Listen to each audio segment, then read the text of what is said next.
খুঁজতে হইব না, আমি আছি। বর্তমানে নিজের লগে নিজের যুদ্ধ চলতেছে, আগে জিতি তারপরে দেখা করি। ওয়ালাইকুম সালাম। বিপ্লব ইসলাম মাত্র ২৮ বছর বয়সেই হয়েছেন দুর্ধর্ষ এক প্রতারক। অভিযোগ রয়েছে ঢাকার নবাবগঞ্জ উপজেলার চোরাইন ইউনিয়নের দুর্গাপুর গ্রামের মুকসেদা বেগম নামের এক বৃদ্ধার কাছ থেকে হিপনোটাইজ করে নিয়েছেন ৩২ লাখ টাকা ও ১০ ভরি স্বর্ণালংকার। সহায়তায় ছিলেন তার বাবা মোহাম্মদ হাফিজুল ইসলাম। পুলিশ ঘটনাস্থল থেকে নকল স্বর্ণসহ অন্যান্য আলামত উদ্ধার করেছেন। সঞ্চয়ের সব হারিয়ে মামলা করেছেন ভুক্তভোগী মুকসেদা বেগম। মামলায় উল্লেখ করা হয়, প্রতিবেশী বিপ্লব প্রথম দিকে বিভিন্ন সময়ে টাকা ধার নিয়ে ফেরত দিত মুকসেদা বেগমকে। ধীরে ধীরে বিশ্বাস অর্জন করে একসময় নানা আধ্যাত্মিক প্রলোভন দেখিয়ে তাকে হিপনোটাইজ করে নগদ অর্থ স্বর্ণালংকার হাতিয়ে নেয়। ঘটনার বর্ণনা দিয়ে কান্নায় ভেঙে পড়েন মুকসেদা বেগম। ওখানে হঠাৎ করে একদিন আমার কাছ থেকে ১০,০০০ টাকা হাওলাত নেওয়ার পরে ওর কাছে আমি টাকার লেগে যাই আহি পরেই ওই আমার এইটা ওইটা খাইতে দেওয়ার পরে আমি ওর পক্ষে পড়ে গেলাম না, কেমনি জানি। আমার বউও ভালো জানতাম না, সংসারে কেউ ভালো জানতাম না, ওর বাড়িতে খালি যেতাম, খালি এমনি খেলাম। এরকম করতে করতে কই বই আমার লগে মা আছে, আমার মা আমার রাইতে স্বর্ণ দেয়, রাইতে টাকা দেয়, ২১ কোটি টাকা দিচ্ছে আমারে। একটা বিত্তের টাকা দেখাইছে স্যার, টাকা দেখাইছে, সেই টাকার মধ্যে মনে করেন নিছে না সবকিছু রাইখা উপরে ১ টাকার ১,০০০ টাকা লুট দিয়া সাড়ে কাছে জমা আছে, সেখানে পুলিশ বুক আছে, সব ঘর চেক করে বাইর করছে। এত টাকা পয়সা দিয়েছি হিসাব করি নাই, পরে হিসাবে টান দিয়েছি, পরে মাথা নষ্ট হয়ে গেছে আমার, সব জানেন না। হিসাবে টান দিয়েছি, পরে মাথা নষ্ট হয়ে গেছে আমার কাছে। আমি টাকা চাই, আমার টাকা দে, আর তুই আমার ঘরের মধ্যে কি খেয়াই সব স্বর্ণ না কি সেগুলি নিয়ে আয়, আমার টাকা দে, আর আমার চাবি দে, তুই যে চাবি নিয়ে আইবি। তো বড় আমার ২০টা নিয়ে তো চাবি দেবো না।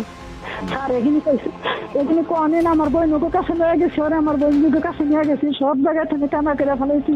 তাহলে বইনযোগ ভাব যেত সেটা বইনের দেবে, আমার লোকে বইনের খেতে দিবার চাই, কত বইনের লোকে যায় জিনিসপত্র টাকা পয়সা দিত, আমি করে পারি না সব। এখন আমি মরাও না বাঁচাও না, এইভাবে রয়েছি। আপনারা একটা ভিজিট করেন স্যার, আমার ডিফিস যা ছিল সব দিয়ে দিছি, পাগল হয়ে দিয়ে দিছি। আমার অনেক কিছু নাই, আল্লাহ রাসূলের নাম ছাড়া।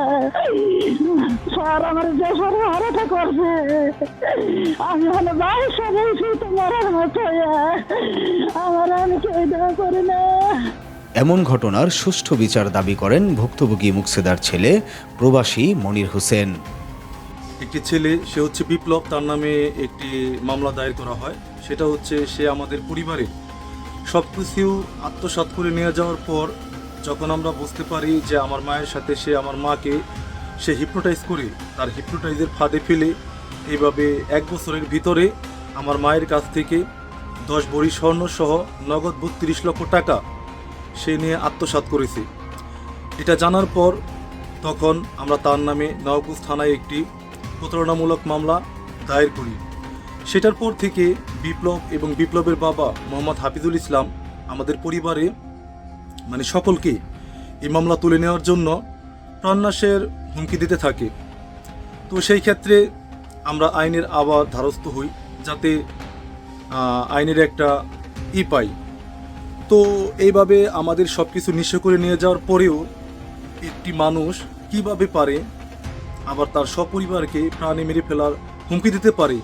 তো আইনের কাছে আমাদের একটাই চাওয়া, একটাই দাবি, এবং আমিও চাই আমার মাকে যেভাবে হিপনোটাইজের ফাঁদে ফেলে সব কিছু আত্মসাৎ করে নিয়েছে, এভাবে যেন আর কোনো ভুক্তভোগী আমার এলাকার দুর্গাপুর গ্রামবাসীর কাছে আমার একটাই চাওয়া, যেন আর কাউকে এইভাবে ভবিষ্যতে এই বিপ্লব প্রতারক আর কখনো এভাবে হিপনোটাইজের ফাঁদে ফেলে সব কিছু আত্মসাৎ করে নিতে না পারে।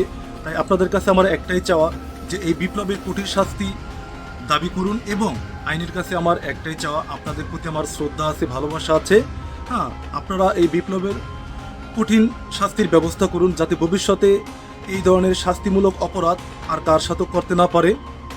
তো আজকে যদি বিপ্লব এই ধরনের অপরাধ করে ছাড় পেয়ে যায়, ভবিষ্যতে এর চাইতেও আরও বড় ধরনের অপরাধে সে লিপ্ত হবে।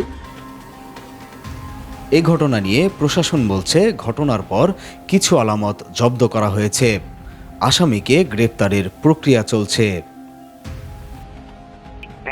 আইনগত বিষয়টা প্রক্রিয়াধীন। এটা হচ্ছে হলো শুধু আসামি গ্রেপ্তার নাই, বাদ বাকি তার যে আলামত জব্দ আছে এগুলো জব্দ তালিকা আমলে যার ওই বাসা বিপ্লবের বাসা যার এগুলো জব্দ করা হয়েছে চেক টেক সব, এটা আদালতে প্রক্রিয়াধীন।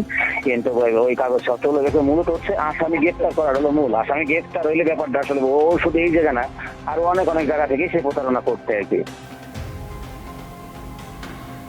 ভুক্তভোগী পরিবার ও স্থানীয়রা জানান, প্রতারক বিপ্লব ও তার বাবা দ্রুত গ্রেপ্তার হলে বন্ধ হবে তাদের প্রতারণা, স্বস্তি পাবে সাধারণ মানুষ, এমনটাই প্রত্যাশা সবার।